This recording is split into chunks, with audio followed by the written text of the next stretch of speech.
All right, hey guys, back for the rest of the calculator multiple choice. So here it says we have an acceleration function from 0 to 8, and then it says at what value of t is the particle's velocity decreasing. So I went ahead and graphed this on my calculator, and then I drew it because I have another one preloaded.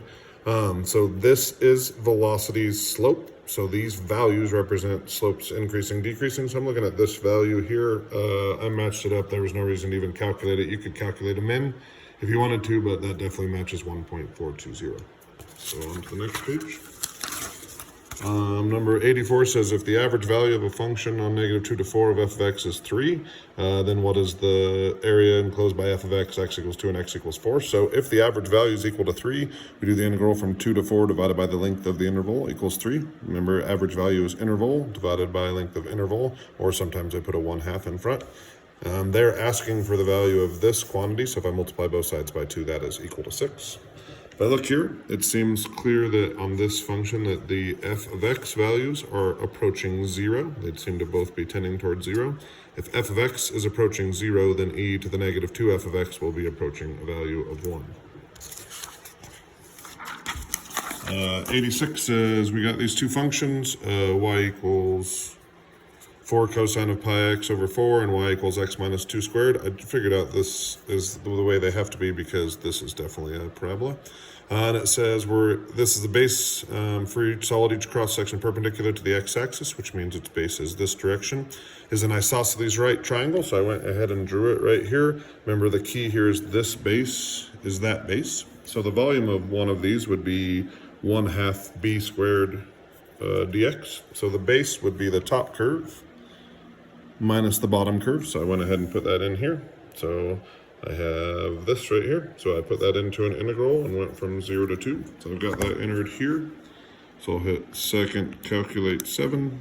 And I still got that old viewing window from the previous one, but that's okay as long as it's at least encompassing 0 to 2.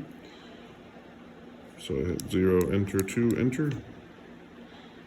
And I get the value of 1.775 right there. 87 says if the integral of f of x from 2 to 6 is 5 and integral from 6 to 2 of g of x is 7, what's this? So I'm going to go ahead and split this up. I'm going to factor out the 3 here. So it's this direction.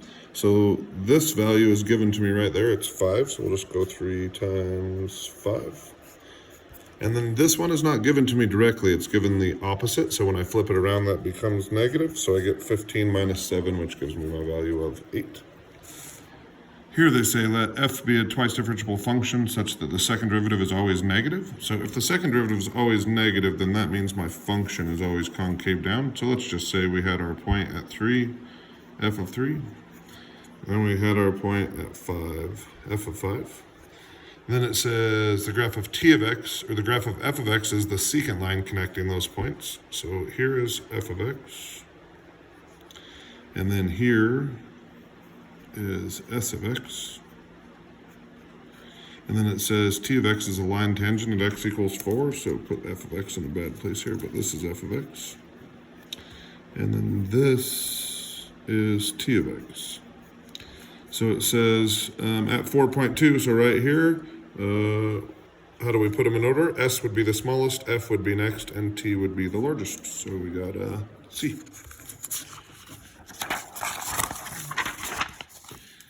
89 says we have a function here.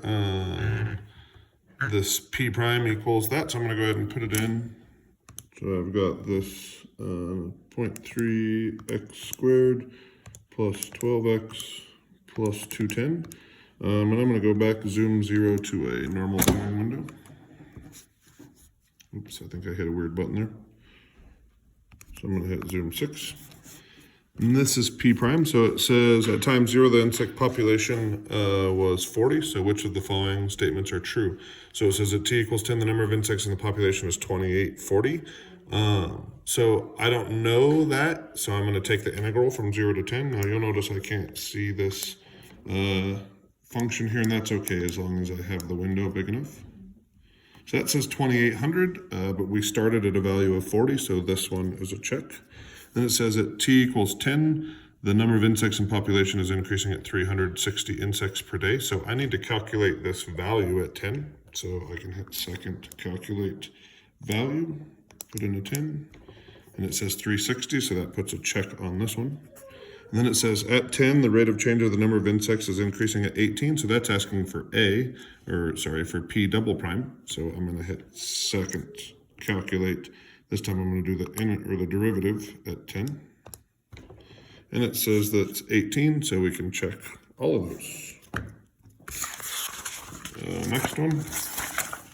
Now this is a tricky problem right here. It's got a table of H, and then it says select the values of H and H prime are shown if the differentiable function such that H of G of X equals X. Okay, so this is definitely a tricky one, but if H of G of X equals X, that means that G is H's inverse. So when they're asking us for G prime of 7, they're asking us for H inverse prime of 7. You'll recall, or probably not, that this function is 1 over H prime of H inverse of 7.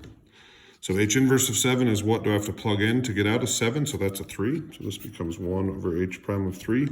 And H prime of 3 is 5. So we get 1/5. All right, guys, I'll be back for FRQs later.